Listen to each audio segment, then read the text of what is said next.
What's Next, le podcast de l'énergie management by Adviseo.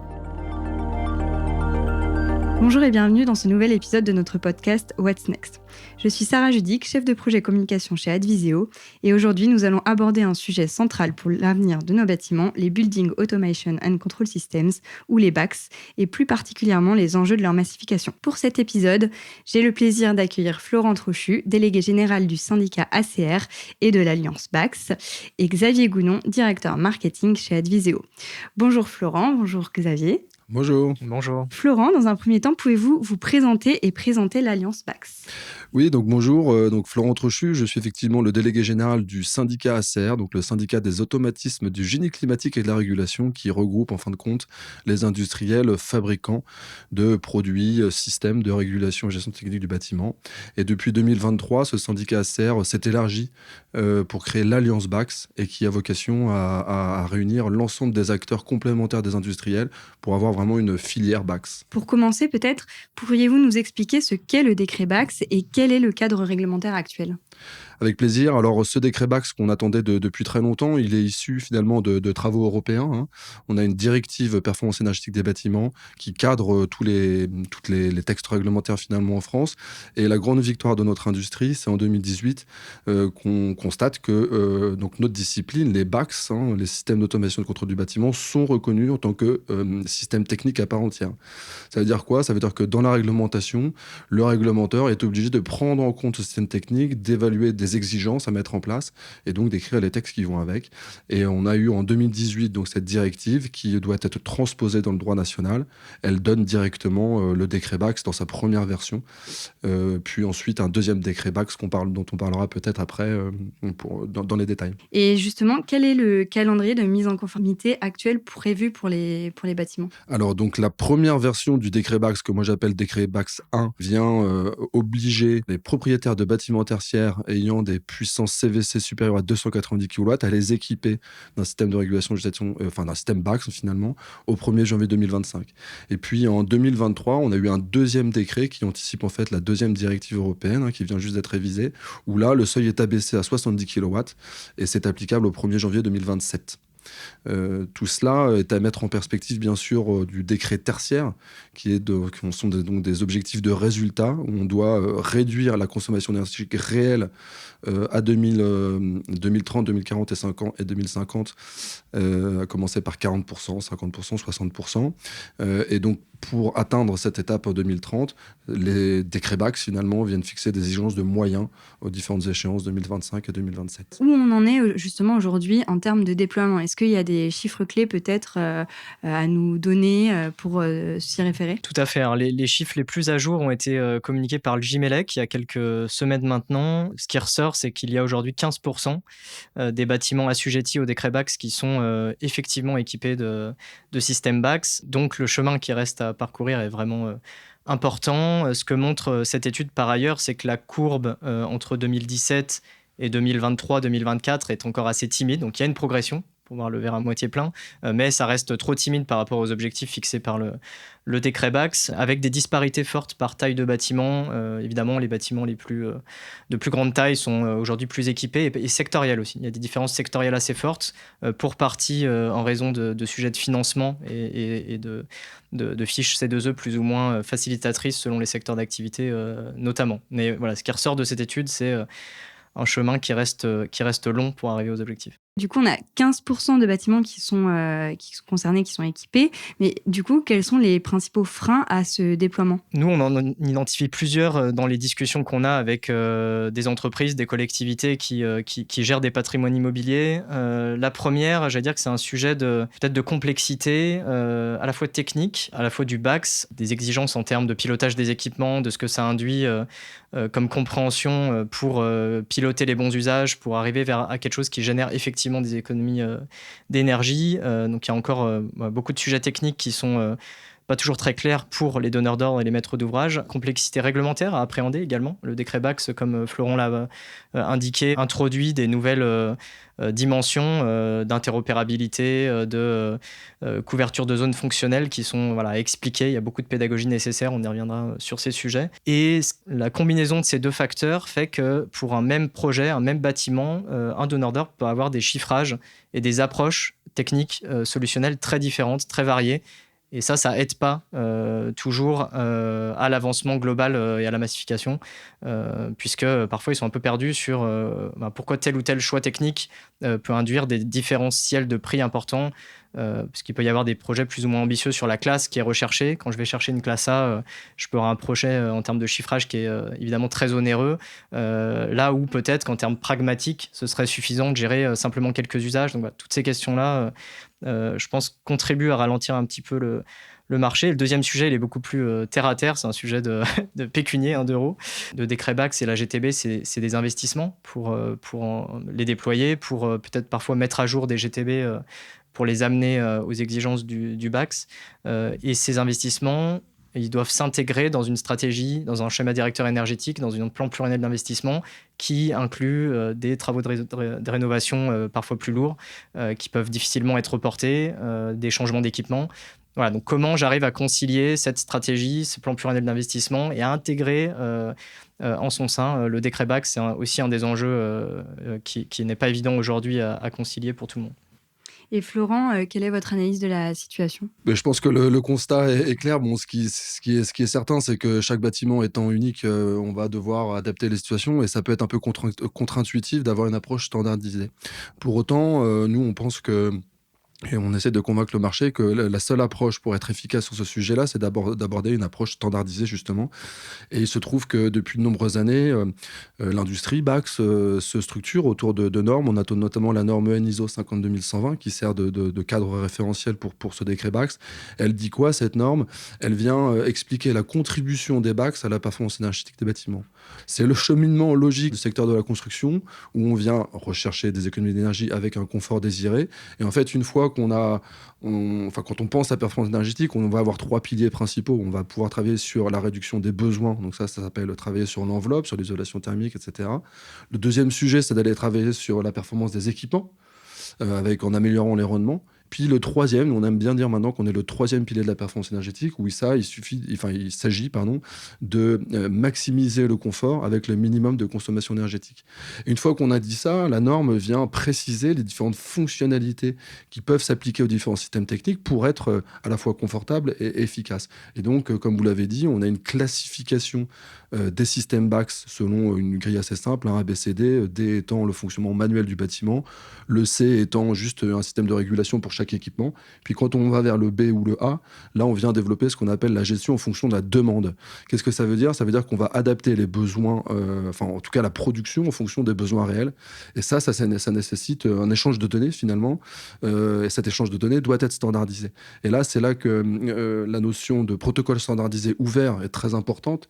C'est-à-dire que les équipements doivent pouvoir communiquer entre eux, être interopérables, pas seulement dans un souci d'efficacité pour faire de la gestion en fonction de la demande, mais aussi dans un souci de maîtrise des coûts, notamment d'un point de vue des investisseurs. Il ne faudrait pas avoir à changer tout le système de régulation GTB dès lors qu'on change d'industriel, par exemple, ou de marque. Et il est important de s'appuyer sur les protocoles standardisés ouverts parce qu'ils sont efficaces, c'est standardisé, et en plus, c'est surtout ça qui est très important, c'est qu'il y a une offre pléthore avec ces systèmes-là, ce qui fait que quand on est investisseur, on peut avoir grandement confiance sur le fait que dans 10, 20, 30, 40 ans, les technologies développées standardisées seront encore présentes et on pourra encore optimiser son installation, notamment du fait de passer d'une classe C réglementaire à une classe A ou B pour avoir de plus en plus d'économies d'énergie. Oui, je pense que c'est difficile de ne pas aborder les freins sans parler de la révision de la fiche C2E BATTH 116 qui a été annoncé il y a quelques mois maintenant, puisque dans un contexte d'une fiche C2E qui a été bonifiée, qui a été plus généreuse qu'aujourd'hui, on était déjà sur une courbe qui n'était pas, comme on l'a vu, suffisante pour atteindre les objectifs. Là, on est dans un contexte où on a une fiche C2E qui a été revue à la baisse,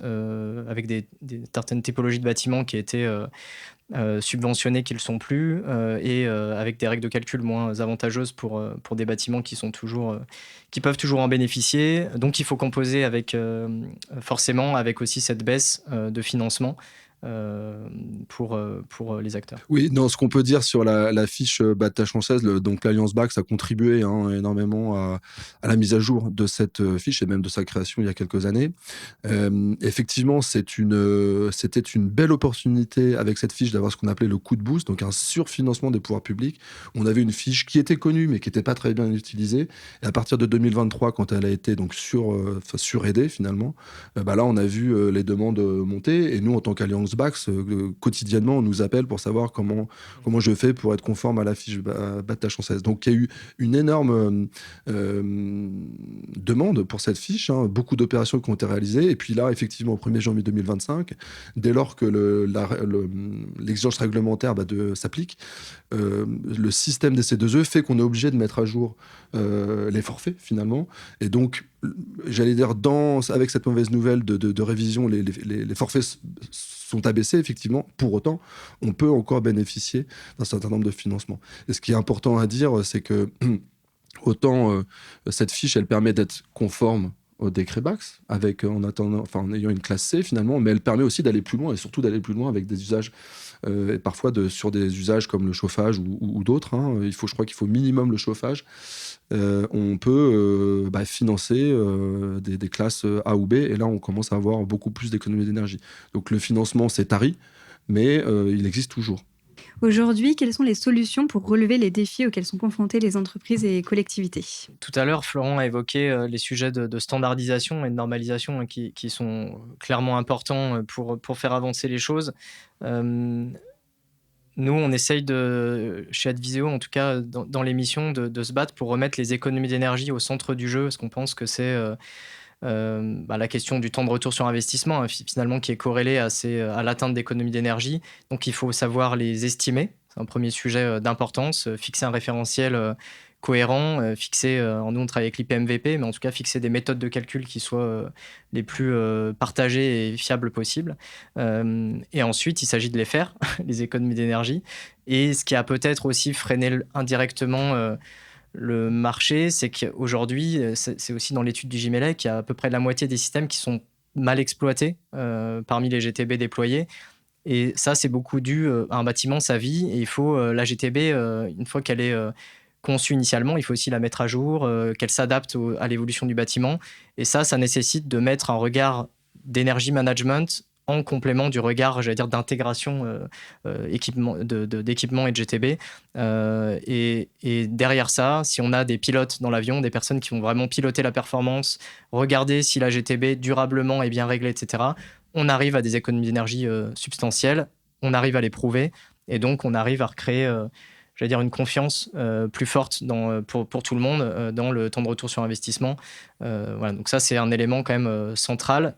Et ça peut être aussi accompagné de contrats de performance énergétique. On peut soit construire un contrat de performance via l'installation de GTB, soit l'adosser au travers d'un bouquet à des travaux d'isolation, de rénovation par ailleurs. Et ça, c'est quelque chose qui en ce moment revient beaucoup dans les discussions et qui est un pari gagnant-gagnant qui est intéressant pour les acteurs. Oui, la notion de l'efficacité des GTB installés ou installés est clé, évidemment. Pour ceux qui connaissent, il y a de ça une dizaine d'années, il y avait le guide de l'ADEME sur les BAX qui disait « c'est fantastique ces systèmes-là, pour autant ils sont mal installés, ils sont mal exploités ». On se rend compte que pour la plupart de ces systèmes, on avait des solutions non interopérables. Et les solutions que préconisait déjà l'ADEME à l'époque, à savoir s'appuyer sur des protocoles standardisés ouverts, permettaient de régler un certain nombre de sujets. Mais on sait que du fait que finalement le coût des BAX, quand on regarde le coût de la construction globale, les BAX représentent entre 3 et 5 5% du coût général. Donc effectivement, ce n'est pas un sujet prioritaire. Mais quand on se à juste titre, je pense qu'on se met dans une situation d'exploitation, d'analyser le coût et l'exploitation, et donc les nécessités, la nécessaire réduction de la consommation énergétique pour des questions de coût également. Bien là, on se rend compte que le système de GTB, il apporte beaucoup. Et donc effectivement, il faut pouvoir, le mettre en œuvre avec les protocoles standardisés ouverts, mais effectivement avoir derrière des pilotes dans l'avion, comme vous disiez, qui sont capables d'ajuster les performances en fonction des systèmes techniques qui sont installés. Et donc pour l'industrie, les industriels que je représente aussi, le chiffre qu'on retient généralement, c'est de se dire qu'on est toujours en dessous de 6 ans de retour sur investissement. Ce qui est très important à dire aussi, c'est que par rapport aux deux autres piliers que je citais tout à l'heure, l'isolation et les équipements, on est sur un coût d'investissement de départ qui est beaucoup moins important. Et pourtant, les économies d'énergie on obtient des économies d'énergie, et c'est pour ça qu'il s'agit toujours de réussir à convaincre, au-delà des obligations réglementaires, de convaincre les assujettis que ces équipements vont les aider à atteindre les économies d'énergie, notamment par rapport aux décrets tertiaires. C'est important de se rappeler effectivement que le décret BACS a été pensé en lien avec le décret tertiaire, d'une vision du législateur qui est de dire, pour atteindre les objectifs de réduction de consommation, on a besoin d'installer plus de GTB et de système BACS dans les bâtiments, du fait de ce temps de retour sur investissement qui est effectivement assez court comparativement à d'autres travaux plus long, plus onéreux, et avec un temps de retour sur investissement qui peut être important. Peut-être un point aussi à souligner, c'est que dans le décret BACS, il y a une notion de temps de retour sur investissement qui est intégrée. Et si on justifie d'un temps de retour sur investissement supérieur à 10 ans, on peut sortir non pas forcément un bâtiment, mais aussi certains usages. Et ce qu'on constate aujourd'hui, c'est que par exemple, parfois ça suffit d'installer un BACS pour piloter les équipements CVC, mais l'éclairage qui sort de ce temps de retour sur investissement inférieur à 10 ans, lui peut être exclu en termes réglementaires du BACS, et donc l'investissement dans l'installation de GTB sera moins importante pour l'assujetti, et c'est quelque chose qui favorise les projets. Donc ne pas oublier pour les donneurs d'ordre de creuser cette question du temps de retour sur investissement par usage, par zone fonctionnelle. C'est quelque chose qui est aussi assez central dans le pragmatisme qu'il faut avoir dans le déploiement de BACS. Oui, absolument. J'allais utiliser le mot pragmatique également. C'est aussi l'approche réglementaire générale et qu'on retrouve dans la normalisation. C'est qu'on veut un niveau de performance énergétique optimum, mais pas à n'importe quel prix. Donc au final, la norme aussi autorise ça, c'est-à-dire s'appuyer d'abord, essayer de concentrer ses efforts de régulation sur les usages les plus énergivores, et puis ensuite de voir comment on peut optimiser les usages qui consomment moins d'énergie, sachant qu'on a toujours la possibilité d'optimiser à des coûts qui sont bien inférieurs au changement, comme je disais tout à l'heure, d'une isolation ou d'un équipement, quoi. Ouais. Et dernier point peut-être sur les solutions par rapport aux freins qu'on a évoqués. On a parlé de l'investissement qui reste un frein important. Comme Florent l'a rappelé, il reste la fiche C2E qui est applicable sur un certain nombre de typologies de bâtiments. Donc il faut évidemment regarder au cas par cas et voir ce que ça peut, les aides que ça peut fournir. Et il y a aussi des solutions de financement par les prestataires qui peuvent exister quand c'est difficile pour un acteur de sortir des CAPEX, d'investir frontalement dans l'équipement de solutions. Il y a de plus en plus de solutions de leasing et de financement en mensualisant ou en annualisant les coûts, qui peuvent être une vraie solution aussi pour les acteurs. Donc il ne faut pas hésiter à creuser en lien avec les CPE notamment. Et on parlait aussi de renforcer la confiance dans la filière en préparant le podcast. Florent, quel est le rôle justement d'Alliance BACS par rapport à ça ? Alors merci pour la question. Effectivement, l'Alliance BACS a été créée en 2023, donc à l'initiative des industriels de la régulation GTB. Et en fait, on s'est rendu compte que on était très agréablement surpris que la transposition de la directive nous soit favorable, notamment avec l'utilisation du terme BACS maintenant, qui est devenu générique. Il est employé dans l'industrie anglo-saxonne depuis des années, mais en France maintenant on parle de décret BACS. Donc ça, c'est une très grande victoire. Et en fait, on s'est rendu compte que quand on parlait de ce sujet-là sur le marché, certains avaient une compréhension complètement différente de nous de ce que c'était un BACS. On a entendu par exemple que les décrets BACS c'était simplement de la supervision énergétique. On n'avait pas cette notion moi je l'appelle ça une GTB à 3 étages finalement, avec les équipements terrain, les capteurs, les actionneurs, les automates, et puis ensuite la couche supervision, management. Si on n'a pas cette vision-là qui est décrite dans les normes, effectivement, on passe à côté du sujet. Et donc, le rôle de l'Alliance BACS, c'est de partager la connaissance de ces référentiels. L'industrie BACS, c'est une industrie très concentrée, hein, même au niveau mondial. Donc on a des industriels qui savent faire depuis très longtemps, mais avec cet enjeu de massification, on a un enjeu de partager la connaissance de référentiels. L'Alliance BACS, elle est là pour ça, réunir les industriels, mais aussi la maîtrise d'ouvrage, public et privé, les intégrateurs, les installateurs, puis les exploitants. Et la nouveauté aussi sur lesquels on s'appuie beaucoup, c'est à la fois les opérateurs du système C2E, hein, les mandataires, les délégataires et les assujettis, mais également ce qu'on appelle les bureaux de contrôle, puisque, chose importante, les installations BACS conformes de décret BACS doivent être inspectées. Donc c'est 2 ans après l'installation et ensuite tous les 5 ans. Et l'idée, c'est vraiment avec en tout cas, c'est les travaux qui nous ont beaucoup occupés ces derniers mois et qui continuent à le faire, c'est d'anticiper cette inspection et de faire en sorte que c'est pas une énième étape administrative, mais que bien pour toute la filière, on puisse anticiper qu'est-ce qui va être inspecté, comment je suis conforme au décret BACS et encore au-delà, par exemple, puisque sur les fichiers 2E, il y a aussi des contrôles. Donc tout ça est important à anticiper, à partager les bonnes pratiques. Donc, c'est vraiment le rôle de l'Alliance. On arrive à la fin de cet épisode de podcast. Florent, où est-ce que nos auditeurs peuvent retrouver des informations sur Alliance BACS ? Eh bien, de manière assez classique, on a un site internet. Alors, c'est le site du syndicat ACR où vous allez avoir un onglet Alliance BACS avec des informations qui sont réservées aux membres, mais aussi un certain nombre d'informations publiques comme des FAQ. On encourage vivement les uns et les autres à nous rejoindre puisqu'on fait beaucoup de travaux et partage de connaissances de référentiels. Et puis, sur les réseaux sociaux, vous pouvez nous retrouver principalement sur LinkedIn. Merci Florent, merci Xavier pour vos éclairages. Nous vous donnons rendez-vous très bientôt pour le nouvel épisode de What's Next. À bientôt, merci. Merci.